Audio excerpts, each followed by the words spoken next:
Alright guys, we're going to jump right into the video today. So I have 2 chickens in my stock pot and I'm adding some celery, I'm adding some onions,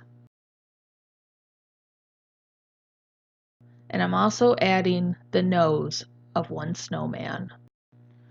Also tossing in a bay leaf. So what I'm doing is getting all of these vegetables in here because we're actually going to poach these chickens. And we are going to save our poaching liquid after the chickens are done, and that is going to be the base of our chicken and dumpling stock. I ended up using about 12 cups of water, but for you, whatever amount you're using, just pour the water in enough to cover the tops of the chicken. We are going to poach these chickens for an hour and a half. While our chicken is simmering, we are going to move on to dumpling preparation. In my bowl, I have 2 cups of sifted flour, I have some baking powder and salt. Of course, as always, the measurements will be linked in the description box below. Now, I'm just using a fork to blend in some shortening. I fluff this around with my fork just to kind of take the wetness off the shortening a little bit. What we're going to try to make here is what's known as a shaggy dough. So after you use the fork, you're going to go in with your hands and you're going to kind of crumble the flour in with the shortening until it looks like sand or little peas. And we're going to continue to do this until it looks like this. Making bread, making dumplings, anything that has to do with flour is something that you just have to know how it feels, and that comes with time and experience. Now I'm just going to create a little well in the middle of my flour. After you make your well, you're going to start off by adding a little bit of milk in the center. Then I'm going to use my fork to just blend the flour into the center. Just very lightly with the tips of the fork tongs.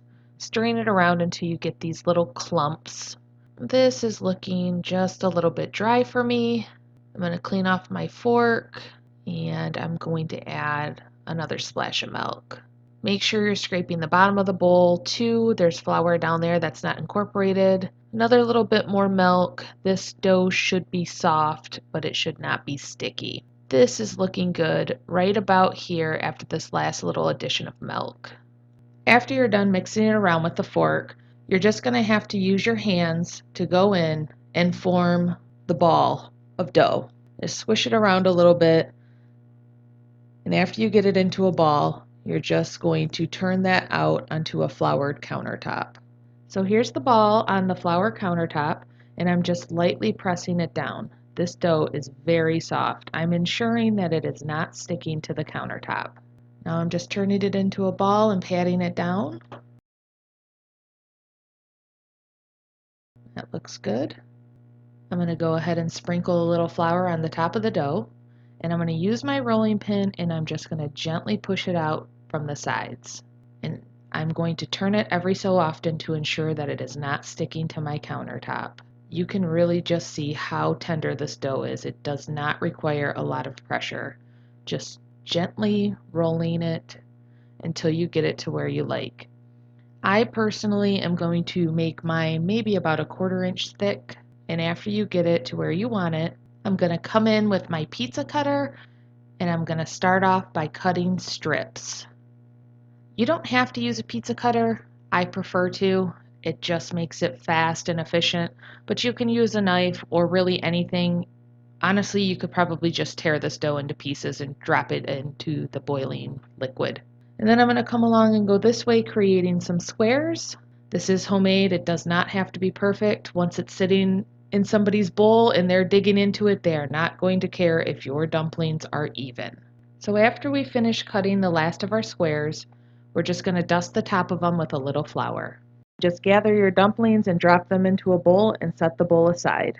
We have our poached chicken, and I am just going to shred this up into chunks. I like bigger chunks like this. It's just my personal preference. And after this, we're going to get our poaching liquid. And as you can see, there is a lot of fat on the top that I want to remove. And the way that I remove the fat is by using this little skimmer. You pour your liquid into it, and the fat floats to the top. There's a little hole at the bottom of the spout that allows you to pour just the broth back into your stock pot leaving the fat on the top. And here you can see I have at least a 1/4 cup of fat that I have removed from my poaching water. Okay, here I have my skimmed poaching liquid. Into it, I'm adding 1 can of cream of chicken soup. Yes, I'm taking a little help from the store here. Just dropping that down into my pot, and I'm going to go ahead and whisk that in.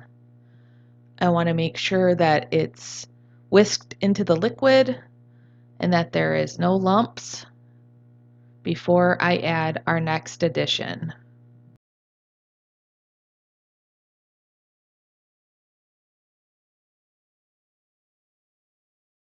So next I am taking about 5 packs of the dry gravy mix that you buy at the store, and I have mixed it in with some heavy whipping cream just till it's smooth. And you can see here it's about the same consistency as the cream of chicken soup. I'm also going to blend that in to our liquid.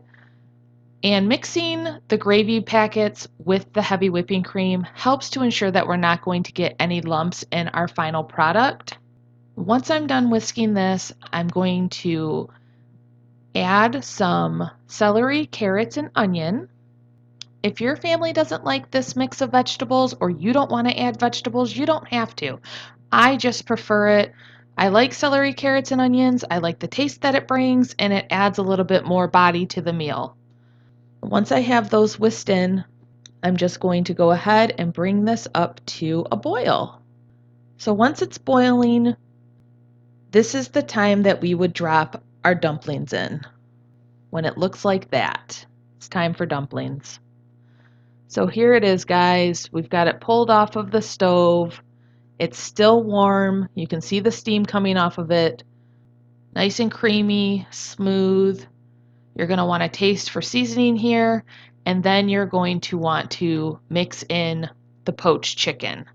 You want to put the poached chicken in at the end because it's already cooked, and you don't want to overcook it and have it dry.